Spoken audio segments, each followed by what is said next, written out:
Alam mo ba, idolo, bago ko bitawan ng salitang pagod na ako, hindi mo ba alam kung gaano kong katagal hinawakan ng salitang kaya ko pa ito? Sa buhay, minsan talaga laging may kulang.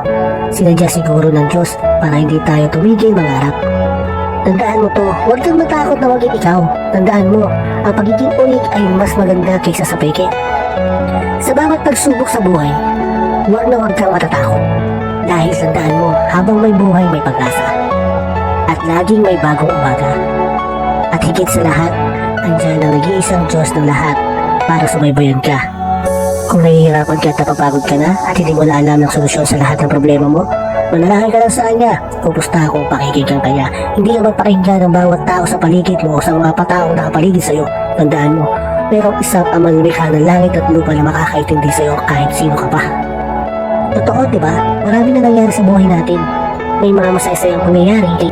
May mga malulungkot na pangyayari na dumarating na hindi mo inaasahan. May madaling pangyayari na nagugulat ka ng biglaan. May mga mahihirap na pangyayari at problema na kailangan mong lukasin at sumikapan.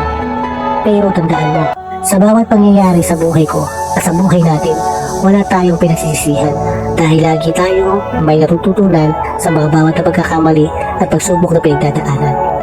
Parang ganito lang yan. Kung malaki ang goal mo sa buhay, malaking sakripisyo ang kailangan mong gampanan. Hindi naman po pwede na nangarap ka na ito lang ang gusto mo tapos kinabukasan nandyan na, hindi pwede yung gano'n. Ito ang tandaan mo, idol, huwag mong kaingitan ng pag-unlad ng iba, lalo na kung alam mo sa sarili ang iyong kapakayanan. Dahil waiter lang yan. Minsan nasa taas tayo, minsan nasa baba tayo, umiikot yan parang gulong ng buhay. Hindi ba na parang gulong talaga ng buhay? May mga pagkakataon na minsan, nasa saktulan na tayo ng pagbubuksa. Pero minsan, nasa saktulan na rin tayo ng kasiyahan. Pero hindi mo alam kung kailan iikot ito at babaliktad para sa'yo. Kaya tandaan mo, huwag maging mayabang. Kaya tatandaan mo to, idol, maging masaya ka sa tagumpay ng iba. Imbis na mainggit ka, gawin mo tong inspirasyon para maging katulad mo sila. Tandaan mo tong bagay na to kapag ang bahagi ng puso mo ay may inggit. Hindi nakakapagtakang ang lalabas sa bibig mo ay puro paglalait. Huwag ganon. Huwag tayo masanay sa mga bagay na nakikita ng mata natin para kaingitan natin. Ibigay lang natin para sa kanila at kasayahan at tagumpay nila. Maging masaya tayo sa bawat tagumpay nila at maging masaya tayo sa bawat tagumpay na meron tayo. Makontento tayo sa kung ano meron sa atin ngayon.